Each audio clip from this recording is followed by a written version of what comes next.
it gives a little too much and becomes really hard to keep track of. But don't worry, we've got you covered. Here are all the wonderful games coming to and leaving Xbox Game Pass in August 2021. Curse of the Dead Gods came to Game Pass on August 5th for cloud, console, and PC. So if you want a game that kinda looks like Hades but stands on its own as an excellent roguelike with quite a few twists to the genre's formula, then this is one to check out. Next up, because apparently dodgeball games are a thing now, Dodgeball Academia, which also hit on August 5th, features a full-on story mode with quests, side quests, RPG mechanics. Wait, this is a dodgeball game, right?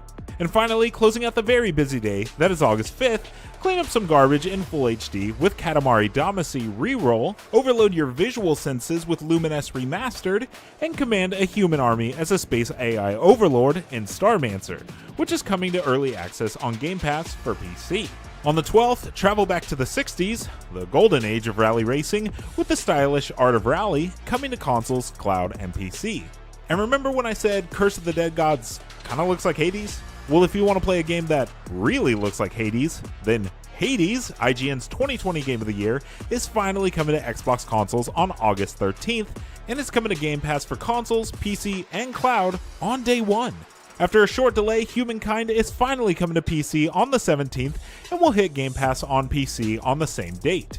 And if 4X epic strategy games across multiple eras isn't your thing, then maybe you can chill out with some Microsoft Solitaire Collection Premium Edition, which is also coming to PC, and features one of the most epic names for a card game maybe ever. 12 Minutes releases day and date on Xbox Game Pass on August 17th for consoles, PC, and cloud.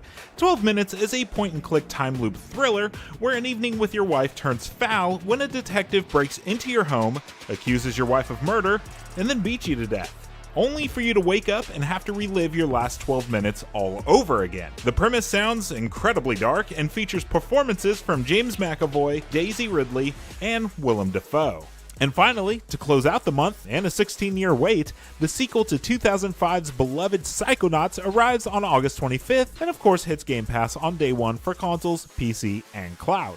Psychonauts 2 takes place immediately after Psychonauts in the Rhombus of Ruin, the VR game that continues the story from the original Psychonauts. It's also worth noting that the original Psychonauts has been on Game Pass for a while, so you do have a bit of time to catch up before the long-awaited sequel arrives.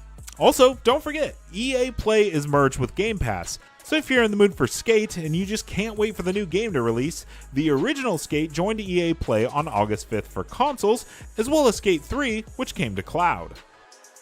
Now of course, as much as Xbox Game Pass giveth, Xbox Game Pass also taketh away. On August 15th, a slew of games including Ape Out, Crossing Souls, Darksiders Genesis, Don't Starve, Final Fantasy VII, and Train Sim World 2020 will all be exiting the service. So get in while you can. And that's your August 2021 wrap-up for Xbox Game Pass. And if that's not enough for you, remember there's still a slew of confirmed Day 1 games on the way to the service, including but not limited to Back 4 Blood, Forza Horizon 5, and of course the highly anticipated Halo Infinite. Make sure to sound off in the comments below what games you're already playing and what you're looking forward to. I hope you're all keeping it cool in this very hot summer, and we'll see you next month for even more Game Pass goodness. And of course, it's Gamescom month, so we already know that Xbox will have a ton of fun stuff in store for us. And of course, to stay up to date with all of them, you're already in the right place, right here at IGN.